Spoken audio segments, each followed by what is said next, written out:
I've personally been feeling somewhat jaded regarding the U.S. national team as of late, especially after the Greg Berhalter debacle recently. And I was kind of hoping to come into this new year with just a clean slate, a brand new list of players, but that isn't what happened. We've had a lot of retreads with the squad, and it just doesn't fill me with a lot of excitement when looking at this roster. In fact, the more I look at it, the more I'm just somewhat disappointed with it. Not in like a everybody's like a terrible selection, just in a way that, oh, nothing's really changing. We got a new coach, doesn't really matter. I guess that everything's going to remain the same because there really isn't too much good to talk about. There's a little bit of positives, and we're going to start out with that because I feel like we need the positives. We have about six players who I feel like are just really good inclusions who I'm somewhat excited to see, even though I'm not sure if they'll get on the field that much. Starting these off, we have three dual nationals to talk about: Brandon Vazquez, Alejandro Zendejas, and Alan Sonora. Vazquez is a pretty easy pick. He was the best striker in the MLS, or best American striker in the MLS last season. Has a very good goal scoring record, good physicality. We'll have to see how well he can play with more technical players in a national team setup, though that won't really be an issue with how things are looking right now. But I am excited to see him get a look, and just with our revolving door of strikers, I mean, I don't think that he'll be the solution, but he is somebody who deserved a shot. Then Alejandro Zendejas, who I didn't expect to get included because there's a lot of just controversy surrounding him, and I don't really think he's good enough to break into the full team. Right now, we have like a bit of a logjam at midfield because we've got so many talented players there. But it is definitely good to get a dual national player a look in a camp like this, and I believe he is talented enough to start for us. And like it'll be good to get him a look, but again, like I'm only expecting so much from him. Then Alan Sonora, again, really good player to see in, and I think he does have the technical ability to really compete with the best of our players. But he is more of a number 10, and or at least a more attacking minded midfielder, like more attacking minded. He needs some defensive help, and I don't think he offers too much technically that we don't get from more well-rounded players like a Weston McKennie or a Yunus Musa. But again, he is a really good midfielder, like more technical ability, and like for me, I really want the technical ability of this team to get raised up. So I'm fine with having an Alejandro Zendejas and an Alan Senior in the team and sacrificing somebody like, let's say, a Leon Flock who didn't make this team. So I am excited to get a look at both of them, but I'm only expecting so much. Then we have three young players. I'm not sure if every single one of them starts, but it is going to be fun to just get a look at these players at a higher level. John Tolkin is the first one, left back out of New York Red Bulls, and I think the main thing excited about him is he's a left back, and when you look at this team, we have a pretty big issue at that left back position. We've got Jedi Robinson, solid player, but outside of that, like Sam Vines probably isn't the solution. George Bello, he is still like a youth national player, so I don't want to be too harsh on him, but he's obviously not going to be like a long-term guy for us. And Scally and Dest out of position certainly isn't the best solution. So it is good to get another left back who has at least been competent at an MLS level. He was probably our best like still youth national team eligible player, like eligible to play at the Olympics without being one of the overage players. So it is good to get a good look at Tolkin, see how good he can be like at a higher level, see if his attacking ability can translate, see if he can hang with some better like attacking players. Though the competition isn't going to be great. It's going to be a domestic Serbia and Colombia team, but it's going to be fun to watch him. Then we have Aidan Morris, who I think is a really good call into this team because he's a defensive midfielder who might be able to take over that spot from Kellyn Acosta, who we'll get into later. We'll have to see because he's another guy just coming back from an injury. We've got a couple of guys in those situations. But, I think that he does have a good bit of talent, and he's still a young player. So, again, I want to see how good is his technical ability. Hopefully we can have at least one chance where we can get him on the field with a Sonora and a Zendejas, or maybe some other players in the team, like a Jesus Ferreira probably has that technical level, a lot of the U20 guys. But I want to see Aidan Morris, and I am pretty excited about him. And last, we've got Roman Celentano, the goalkeeper from FC Cincinnati. I don't think he'll be playing much, and I'm not like as high on him as Gaga Slonina, but it is good to see him brought into this team because I think he does have a good bit of talent, and I am interested in his development. Now we've got 4 players from the MLS who I feel like they probably deserved a shot. It's good to get a look at them, but I'm not exactly confident in their ability to really do well and impact the national team at a high level. First is Julian Gressel. He was a player who's been a German international for a while, but similar to how Darlington Nagbe was eventually able to become eligible for the U.S., Gressel has finally become eligible. And, I mean, I think that he is probably an upgrade on DeAndre Yedlin and Shaq Moore, but when I look at this national team, I think, okay, well, Serginho Dest, Joe Scally are both already better than him and younger as well. And then you've got guys like a Brian Reynolds, who, like, I think could be fun.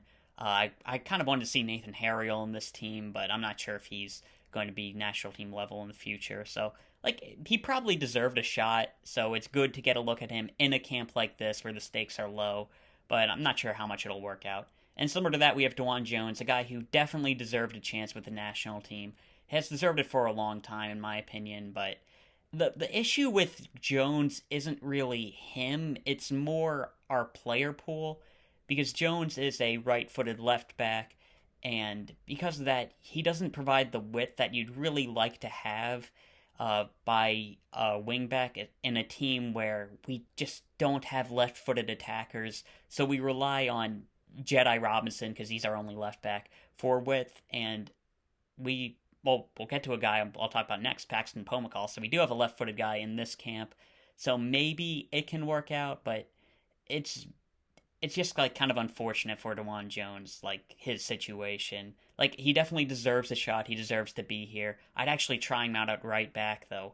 We have brought Gressel, so I'm not sure if that's really going to happen. Gressel can play further forward, though, but, yeah, we'll have to give it a shot. Then Paxton Pomykal, just mentioned him. He's another guy who's had terrible injury luck, but I think he does have a good bit of talent, and just being a left-footed attacker alone warrants a chance with this team. Like, I think that I don't really see him really having much talent. Maybe this can be his breakout year at the FC Dallas, but, like, it's a why not give him a shot. He probably deserves it, but I'm not sure if he's going to be national team level. And lastly in this, we've got Eryk Williamson. Been very good for Portland Timbers, and I know a lot of people are pretty high on him. I don't know, with the national team, especially in the Gold Cup in 2021, I never really saw it. He's coming back from an injury as well, and I probably would have preferred maybe like a Keaton Parks or a Leon Flock, but, I mean, I'm willing to give Eryk Williamson a shot, but, like, our midfield is, like, really stacked at the moment. I'm not sure if he can be that lone six that we use, and if we're playing with a 4-2-3-1 or any variation of that, I would prefer, like, a West McKinney, a Yunus Musa, a couple other players as well. But, I mean, he probably deserves to be here, and we'll give him a shot. Then we have 2 players brought in from Scandinavia, and if you don't know how this works, the January camp is done during the MLS offseason, which is the winter, but there are also some other countries around the world who are off in this time. There's places like Japan. I really want us to bring in Zion Suzuki, but I think he actually might be cap tied to Japan now. And there's also Scandinavia, who's off at the moment. And 2 players we brought in from there are Sam Rogers and Emmanuel Sabbi. And Rogers, I've talked about him a bit before, just pretty good center back. Seems like a solid player. I'm not sure, like, how good he's going to be, but he's been playing really well. And, like, I think he deserved a shot. I'm not, again, like all the other players, not sure if it ends up really working out for him, but I think he deserves to be here, and it's going to be fun to watch him. Then we have Emmanuel Sabbi, and, like, I could just only compare this to, like, when Brooks Lennon was called in last year, where it's just like, oh, I remember when I was excited about you 5 years ago. I'm not anymore. I mean, he's been playing in Denmark, I believe, for, like, a while now. He hasn't really impressed too much. I think he still has, like, some good physical traits, but he's doesn't really bring anything new for an attacker. I would have preferred, like, honestly, having somebody from the MLS, like a Ben Bender, is somebody who I really wanted to see in this team. Nicholas Giacchini, probably even an Indiana Vasilev, but, I mean, we could bring in Sabbi, see how he does. Typically you get some players, even if you're not, like, too high on him, they could surprise in these camps, like Shaq Moore did at the Gold Cup in 2021. So, I mean, why not? Like, I'll give him a shot, but, I mean, I don't really get why he's here. then we have players from our U20 team who are called into this squad, and judging by the players who are called, I'm not sure if there will be a lone U20 camp. And with the U20 players, like, I'm honestly not too excited about any of them being here, because more than half of them are from Europe at the moment, so, like, them being here is more of a bad thing than a good thing. It means their club let them be released. So, I mean, it's going to be cool to watch Gaga, Slonina, Paxton, Aaronson, and Jonathan Gómez play, but, like, okay. I mean, it's not really great that you're there to begin with. And honestly, like, it's probably better for the players who aren't there. Like, we don't have any Union players in here. No Quinn Sullivan, Jack McGlynn, no Brandon Craig, and, like, I mean, I guess that means they're training with the first team with the Philadelphia Union, so that's probably a good thing. Caleb Wiley as well, because I think we wanted to look at him. So we have Jalen, Neal, and Cade Cowell are the other two U20 players. Slonina, again, just really good goalkeeper, amazing prospect. I mean, a little disappointed that he's here, but I mean, he's not going to get in over Kepa or Mendy at the moment. He probably needs a full preseason for Chelsea before he even, like, contends to be the backup. I think I probably would prefer, like, a loan out to, I don't know, going to the championship would be very tough. And, you know, we'll get into a situation late in the season where a lot of clubs will be looking for, like, emergency loans. Like, so there's a very good chance that he could still end up getting a loan and getting some real playing time later in the season. So I'm not too upset, but, I mean, would have been cool if Slonina, like, wasn't here, I guess. Paxton Aaronson as well, like, he got his move to Frankfurt. Obviously, a really exciting player. Like, all of these U20 guys, I'm way more high on than even the players I was, like, excited to bring here. Like, I'm more excited about Jonathan Gómez than John Tolkin, or Paxton Aaronson than Zendejas or Sonora, or Gaga Slonina than Celentano. But it's like, okay, you're here, I guess. Jonathan Gómez, like, I actually haven't been keeping track of him as much. I think he was playing a good bit with Real Sociedad's B team, but they're not playing at, like, that high of a level, so maybe it's better for him to be here, but I don't know. And it is good that Gómez is here, because he's still in a dual national battle between us and Mexico, but again, it's like, okay, well, you're here.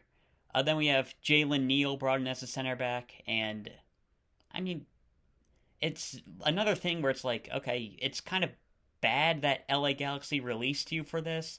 LA Galaxy, they're just kind of a terrible place to be a young player at the moment. Araujo was able to break through, though that didn't help us at all. But it's not looking really good for Jalen Neal, and you, like, honestly, like, Matthew Hoppe has been in a terrible situation. We'll talk about him later.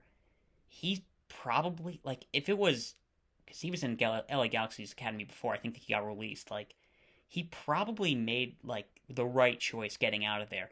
Even when, like, just leaving Schalke when he shouldn't have, having that season that was a wash with Mallorca, and nothing's happening at Middlesbrough at the moment, like, Jalen Neal's not in a great situation at all.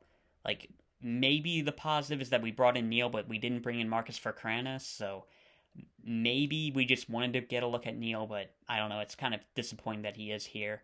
And then Cade Cowell, I think that he did just get released because San Jose is really high on him, which is good. We'll have to see how much he improved technically, and I think there is a decent chance he can get better. If you've been watching the U20s, like, since lockdown ended, basically, like, starting at the Revelations Cup, you've seen guys like a Daniel Edelman and a Caleb Wiley take huge leaps in their technical ability, and I don't think it's out of the realm of possibility for Cade Cowell to do that, but at the moment, he's just kind of like a wrecking ball you put on the field, like a chainsaw, I guess. Like, he can, like, kind of disrupt other teams, but he's not going to be that precise. And there is value in players like that. Adama Traore is, like, it would cost, like, $30 million to sign him, but he's probably not as good as you'd like him to be. And I'm really not too excited about the U20s because just, like, basically with everybody except Cal, it's just like, oh, your team released you to be here. Well, that's a little disappointing. And lastly, we have a lot of retreads in this team, a bunch of players who we kind of know aren't good enough, but they just keep getting brought into the squad. Starting out, we have Sean Johnson, and, like, he's fine, but like, shouldn't we be giving other players a chance right now? He's obviously not going to be, like, anything big with the team at any time in the future. Like, wouldn't we rather give a chance to, like, a JT Martinowski, for example? Maybe call in Chris Brady. Like, I don't get the point of calling in Sean Johnson. Like, is he, like, a huge team leader or something? Like, I don't know. It doesn't really make sense for him to be here. I don't think he adds anything to the team. Similarly with Walker Zimmerman, we should be giving other players a chance right now. Like, let's be honest. We saw him at the World Cup. He's not good enough at that level. And at that point, it's like, well, you're not going to improve, and you're not good enough for even a World Cup group stage. Okay, that's it. Like, you think he's going to be good at the Copa America? He's not. Like, there's no point in having him in the team anymore. Until we get back to, like, actual competition where maybe the depth will matter, it's better to just experiment with younger players and hope that one of them can reach that next level. That's my point of view, at least. Because Walker Zimmerman's never going to be good enough to make the team reach the levels that I want them to reach. And that's winning a World Cup title. Like, that's the end goal. That's why we are hosting the World Cup. That's why we're excited about this 2026 tournament. And he's not going to help us do it. And same with Kellyn Acosta. Like, until we reach the next competitive game, and if nobody else is ready, there's no point in having Acosta here. Because he's only going to be so good. He's a black hole technically. If he's on the field, we're not going to dominate possession. And honestly, he's not as good defensively as we like to think. Again, I probably would have liked to have a Leon Flock. Like, I think Jack McGlynn wasn't released, so I'm not going to count him. But even a Keaton Parks or somebody like that. There's no reason for Acosta to be here. Then we got two players who just... With those guys, it's like, I just don't see the merit of them being here. But talent-wise, they probably deserve it. Then we have Aaron Long and Paul Arriola, which... Like, I don't want to keep dogpiling on Aaron Long because he's kind of, like, a target already for, like, national team fans. But he sucks at this level. He's just not good enough. Like, he doesn't read the game well enough. He's not good technically. Like, terrible technically. Like, I think Walker Zimmerman's not good enough on the ball. But, like, against Serbia's domestic league team, he'll probably be fine. But Aaron Long is just... He's just an athlete. He's not a soccer player. He's just an athlete. He shouldn't be here at all. Then we have Paul Arriola, and... Like, I will keep saying this. He should have never been recalled to the team after we failed to qualify for the World Cup in 2017. He should have never been recalled. He offers nothing at this level. Like, I'm serious, nothing. He's not fast, he's not athletic, he's not technical. Like, the only thing he has is work rate, but if he tries to work hard for 60 minutes, he'll pull something. He gets injured like half the time we give him a good run out with the national team. Like, there's no reason for Paul Arriola to be in this team. He offers nothing. And again, I'm going to talk about Nico Giacchini outplayed him at the Gold Cup in 2021. Let's give him a chance because he can be better. Let's give Ben Bender a shot, who had a pretty good rookie season in the MLS. Indiana Vasilev, who I feel like he's just a guy who only performs when I watch him. Because, like, every time I see him play, he's, like, scoring goals. But, like, he's apparently not that good, which, like, I'm fine with. But I think there's, like, a little bit of potential there. Definitely more than Arriola, so I wouldn't bring him into the team. I have no idea why Paul Arriola's there.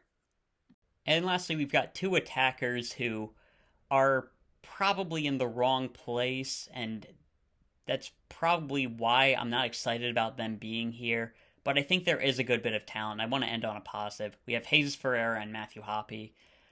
Jesus Ferreira, he had a very bad showing in the World Cup, but I think that's more on Greg Berhalter. Ferreira hadn't been playing in the lead up to the tournament as FC Dallas was knocked out in the MLS Cup, and I don't believe that he's a striker, and Berhalter kept trying to shoehorn him in there. And I think that Berhalter kept setting up Ferreira in a position to fail. So I'm not mad at Ferreira for that, I guess. His finishing does need to be better because he shows talent in the MLS, but when he puts on the national team jersey, he just kind of sucks at striker. But there is certainly talent with Jesus Ferreira.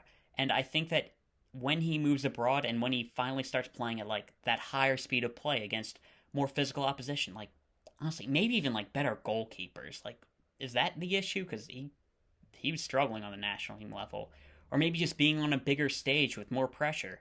I feel like that's probably going to end up helping Mark McKenzie. And like I'm kind of ranting now, but Ferreira, he definitely has a lot of talent, but I really don't want to see him with the national team until he gets a move abroad and he can prove himself at a higher level, because we've seen him when he's playing at his best in the MLS. I don't think he has anything left to prove here. So if I were him, I'd like move on, like give it a shot abroad, because he certainly has talent. Like when I'm talking about Walker Zimmerman, Kellyn Acosta, Sean Johnson, it's like they're fine, but they're never going to be anything special. I think Ferreira has a lot of potential. He just needs to push himself to achieve it and not go down the Jordan Morris route. And lastly, we've got Matthew Hoppe, and Hoppe is an interesting case because, man, really exciting burst onto the scene with Schalke. That hat trick was just amazing, and he honestly kept flashing talent throughout that campaign. Then he probably made an ill-advised move to Mallorca. Like he was making the bench constantly. He wasn't being frozen out of the team or anything, but it was pretty objectively a failure. And he's moved to Middlesbrough now, and that's a tough team to break into. I'm a big fan of Duncan Watmore, who's been playing a bit of striker for them, so like it's gonna be tough to break into like a pretty solid team like that, and he has been playing, and that's why he's allowed to be here. He still obviously has potential. He's a very big striker.